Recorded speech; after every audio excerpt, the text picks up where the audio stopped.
Hello, Ember. Thank you for coming on. It's a pleasure to finally be able to connect with you. Of course. No, thank you for having me. Excited to be here.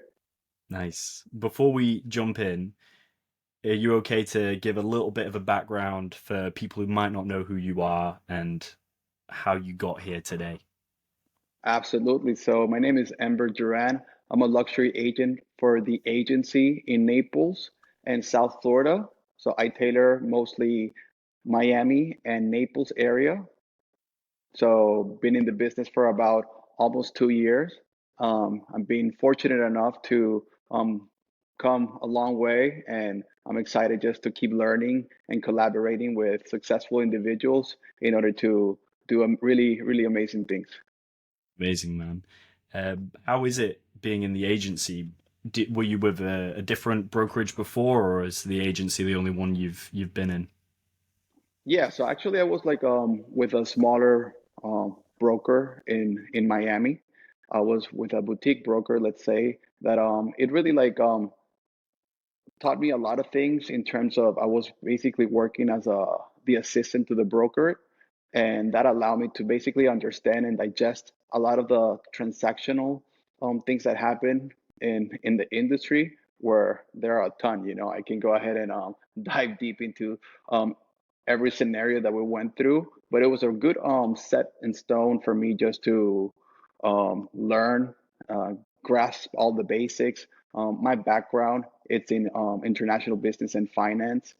So I really was trying to tag everything together in terms of uh, opportunity perspective. What's the best opportunity either for the seller or for the buyer? So I think that ultimately allowed me just to just grasp the industry that full year, and I was able to do some pretty meaningful transactions.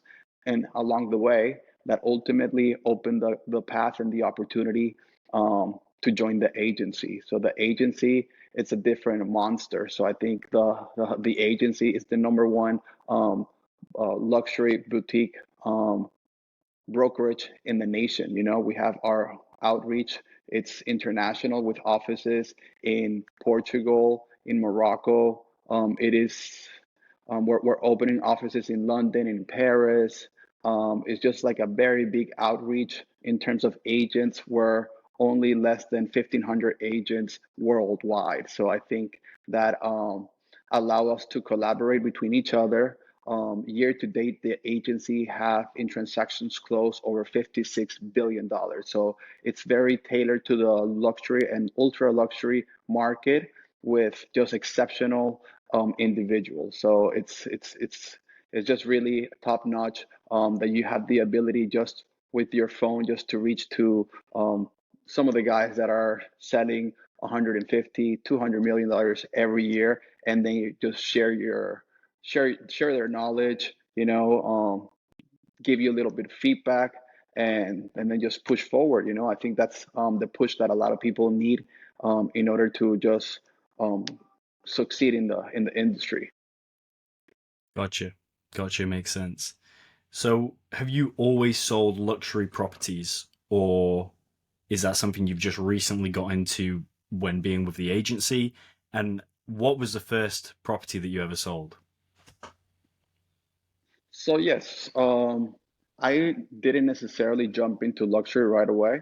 I was just basically, as I mentioned just a little bit ago, I was just working for my broker, being his assistant. So anything that would come in that he would feel that I was ready, he would pass it on to me. So I was able just to do transactions from the 200,000 um, and so on. I think my first transaction that I did was I think 495,000, and it was my first listing as well.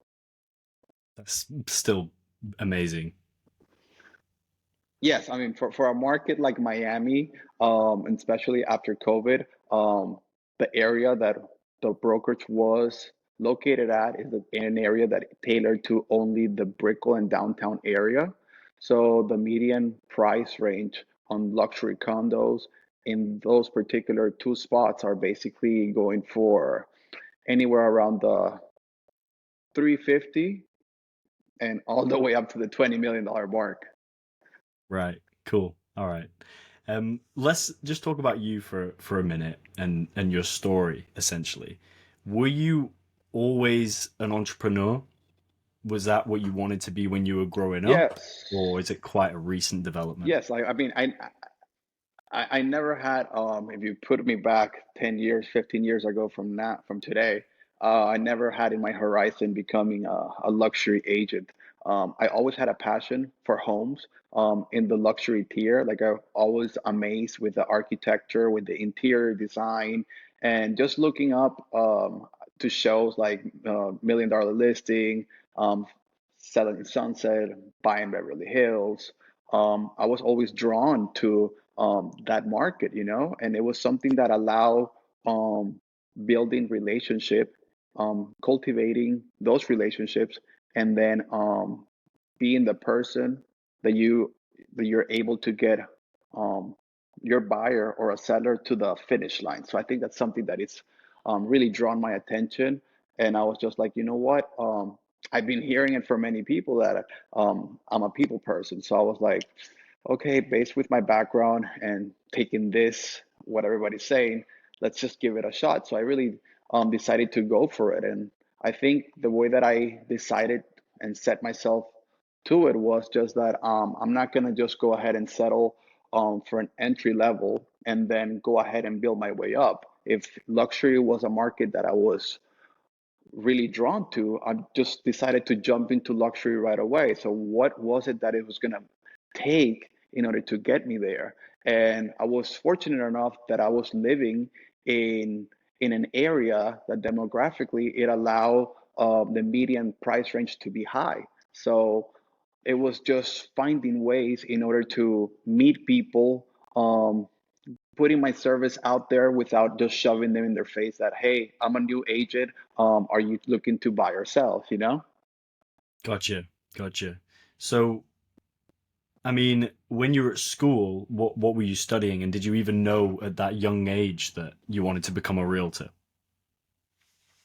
Oh, absolutely not. I think throughout my career, real estate um, has never been something that I thought I was going to end up doing, but it's something that I have, like, I actually loved right now. It's something that it always caught my attention, Hmm. but maybe growing up, I looked up and May possibly, I think, owning a couple of businesses on the retail side, um, always on the entrepreneurial side, but never was something that I was like, okay, I'm just gonna go ahead and be a realtor. I think it was something that it built throughout the years. My interest for luxury properties was just always there, and I think as time went on, and my desires became to interest me more. It really like sparked that. It ignited that desire just to pursue it. And I think that's just where I decided just to be like, you know what, let's go ahead and jump on this. Brilliant. Brilliant. Just 1 second. I can't see you. Your camera's like gone off. I don't know if that's just the connection. Oh, it did. Oh, let's see. Let me check.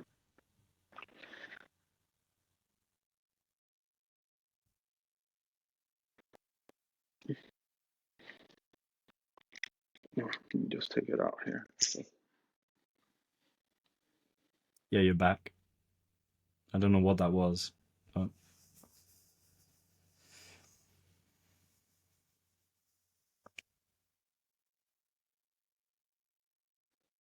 All right. maybe the screen just turned off. Oh, maybe. Is there like a way that I can just leave it on? Maybe like that. I don't know. We'll try it again. Yeah, I'll let you know if it goes off. We're all good though. We're Perfect. all good. Cool. All right. Let me just have a quick look at your notes.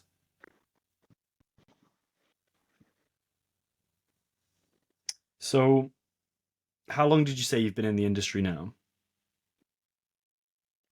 Okay, I've been in the industry for about 2 years. Okay, cool. So you're still pretty new to it. but I'm sure you have a lot of great advice Absolutely.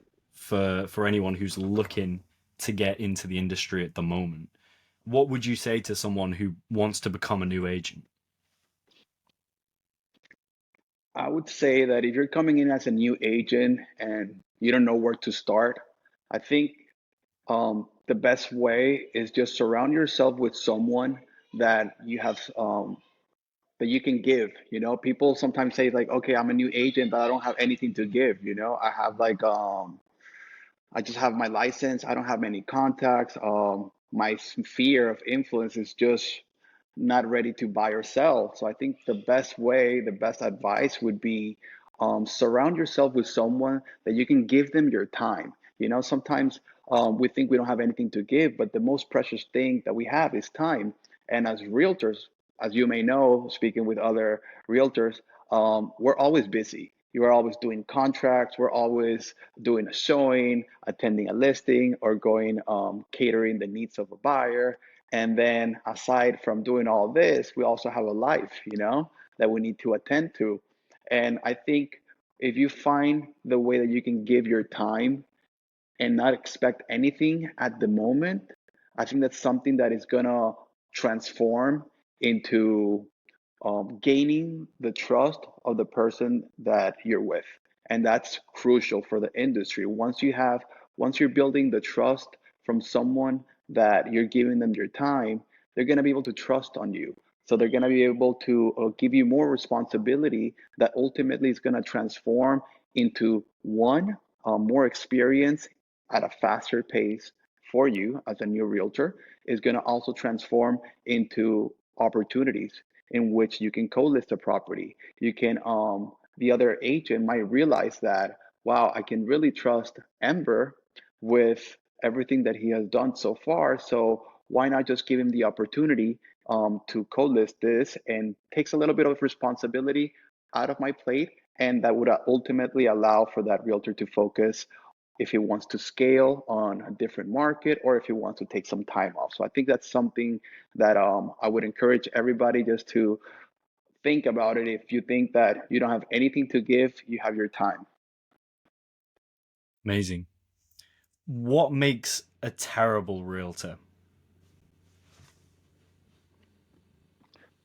I think assuming, you know, I think as you know, I don't have that much experience, but in my short experience as a realtor, I've always just trying to listen and cater the needs of the buyer, of the seller. You know, I think not being able to listen and then just assuming and then just reacting, I think that's just it sets you for failure, you know. And failure, it's fine, you know. Everybody needs to fail because I think you learn from it. But I think if your arrogance takes you from it, I think you're never going to learn, you're never going to gain experience, you're going to start losing customers, and at the end of the day your career is going to come short. Right. Yeah, of course. So obviously the real estate market is relatively flooded. There's so many new realtors. How would someone stand out in that sea of new realtors? Yes, so I think this is it's a question that comes all the time.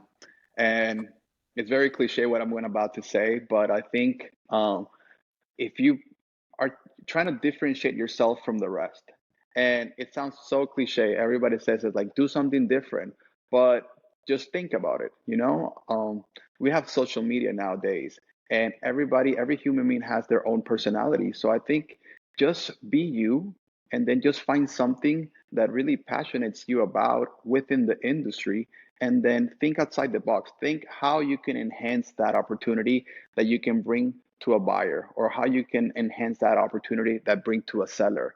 I was just scrolling on the IG, and I was just all most of the people that I follow as a realtor are realtors because that's what we like to do, you know. And I think one realtor caught my attention, that he has his pilot license. You know, he goes and takes his clients, he boards them on his helicopter and does something different.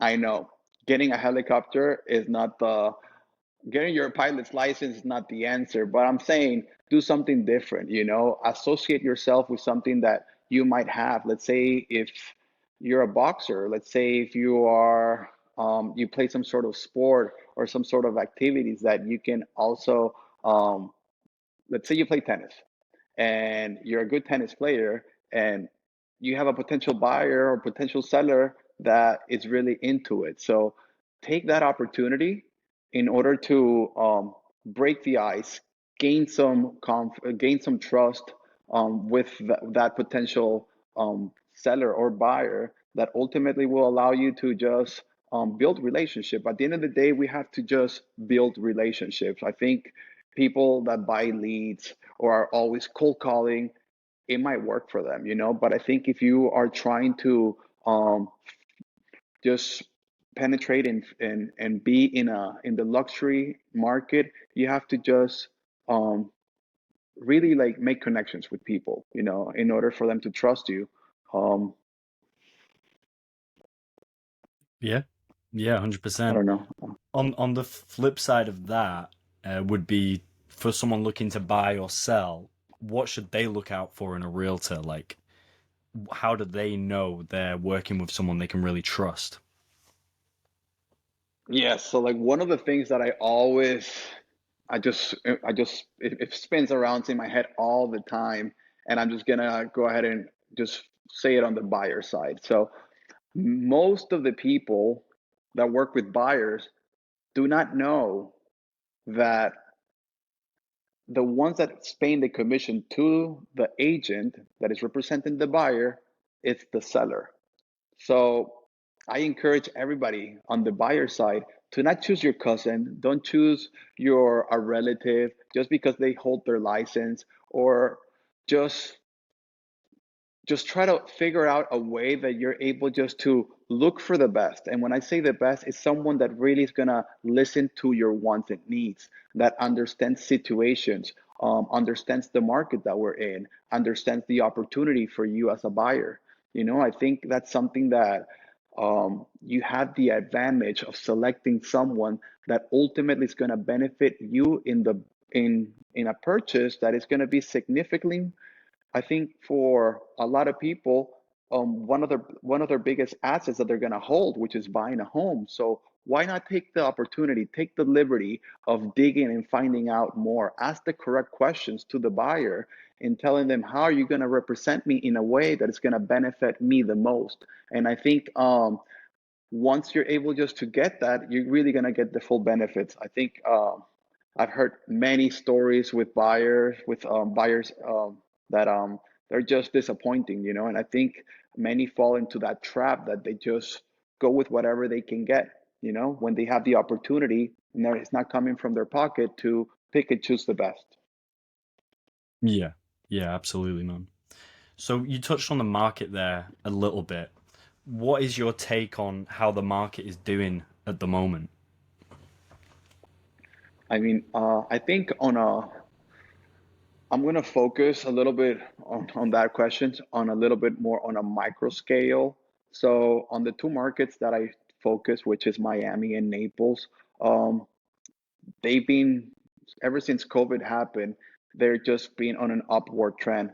And I think if we looked at the last 3 to 4 years, the increment has been very substantial. If there is a correction, the correction that will happen, I don't think is going to be in terms of a percentage that would offset all the increment that we have had so far. But I think it'll be an opportunity in order for people that haven't bought yet to jump into the market. I think also interest rate are holding a little people back. And at the moment when that also changes, we're going to see a flood of buyers coming through. On the upside, we're always going to see these two markets that are uprising, So, like, even though if the increment is in 2% per year, it's still something that is going, the trend is going upward, So, I think it's always an opportunity cost for everything, But I think the market right now in these two areas, it's a place and a destination where people from within the United States are coming, and it's a place where foreigners have found um, a place that they can just invest, and they know that the market with time will be very gracious to them. Right. Yeah. The question on everyone's mind, what just keeps coming up, is when is the market gonna crash? I know that it probably never will, but why do you think people keep asking this? I mean, I think everybody's just wanting to find an opportunity. If you think about it, that question translate when is going to be the best opportunity for me to buy. And I think that's just with everything, with our real estate purchases or looking at the stock market. It's just a question: when do you think something's going to happen for me to jump in? And I think in the market, it's just a very simple principle of supply and demand. And in the markets that I look, which is Miami and Naples, there is a lack of inventory. That doesn't matter what possible things outside of these two markets can react, there is a shortage of inventory. So that really does not, even though it might upset the market a little bit, it doesn't satisfy the need of inventory. So I think the markets are going to be pretty stable. I believe if there is a correction, I think it's going to happen. I mean, every market you see financially has corrections. It cannot be always an escalator up. I think you need those cycles to happen, and I think understanding the cycles is what really sets you apart from everybody else. And I think understanding the opportunities is something that your realtor should tell you. And uh, I'm a that's why I lost it there for a second. That's okay. But I think that's why you're gonna edit, right? Yeah, yeah. I'll just put a marker there. I'll cut that out. Okay. But Yeah. yeah, um was I lost the train where of were thought you? for a second. No, that's cool. So you were saying about uh people wanting to jump in at the right time, um, and how that's not always realistic. Do you think there's ever really a best time to jump into the real estate market, or is the best time always going to be 5 years ago? I mean, I think the best time is always not 5 years ago. I think the best time is always now. Mm, Look, like, and just looking at the perspective of what you're looking for. Are you looking at for an investment? There's always an opportunity for investment. Are you looking to buy your first home? How long are you gonna keep the paying rent? If you're really looking to buy a home, that's something that you want to focus on. I think the best time is now. I think the market gives you the opportunity and all the financial products that we have right now in order to secure your home and later down the line refi, or just sell the home and um, move to a bigger one or downsize. I think it's just a matter of it's a personal decision. I think the best time it's now. I think the the ultimately would fall under what it's is it what is it going to be. What I'm like going around it. I think ultimately it's going to be a personal decision, and the time should be now. Why? Because I believe that if you're buying your first home, you have the opportunity to refi down the years, or if you're looking at it as an investment, there are many great opportunities out there that you're able to find that cap rate that you're looking for. So I believe that the best time is now. Why wait for something that you don't know the future, you don't know the unknown, but what you do know is the today. So if you do know the today and it makes sense, take action. mm. Being a realtor pays quite well if you're good at it. Do you think the amount of stress and maybe lack of sleep is worth it for the benefits of helping people and also making a good amount of money? Absolutely. I think with every job you take, it's just a matter of if are you passionate about it, you know? I think it doesn't matter what it is that you do. If it's a great retribution, that's wonderful, but ultimately you have to love it, you know? It's an industry where you're on your own, you know. Mm. I'm fortunate enough to have a great team with the agency, and our culture defines us on how we are and who do we collaborate. That's just something that really allow us just to be a big family, and and that's stressful. It is for sure. Um, it's never ending, but it has, even though it has its peaks and its lows, it's just very self-rewarding, and it's something that if you're passionate about it, you're just gonna keep pushing through, you know. I think you're just um, pushing boundaries that if you want to like escalate yourself and be the better agent and then put goals to it, once you start achieving those goals, I think you're just only gonna keep learning and you're always gonna keep moving forward. Do you think you learn a lot about yourself being a real estate agent as well and grow as a person? Yes, I think I have learned so far in this past 2 years just how to control my emotions, you know, um, how to be how to be the person that is guiding the bus, you know. At the end of the day, you're you have to manage your emotions and set them aside, and then just have that mentality that you're gonna go ahead and push it through, that's gonna get you to the finish line. You're always gonna have obstacles that are gonna come along the way, but I think if you're able to understand and digest every obstacle and you're able to find solutions to it, are what's gonna ultimately build you to the person that you want to be. Right. Yeah, man. Let's just finish off with a couple more questions, just more about yourself. And maybe you can tell us a little bit about how you decompress, because, like you said, it's a very stressful job.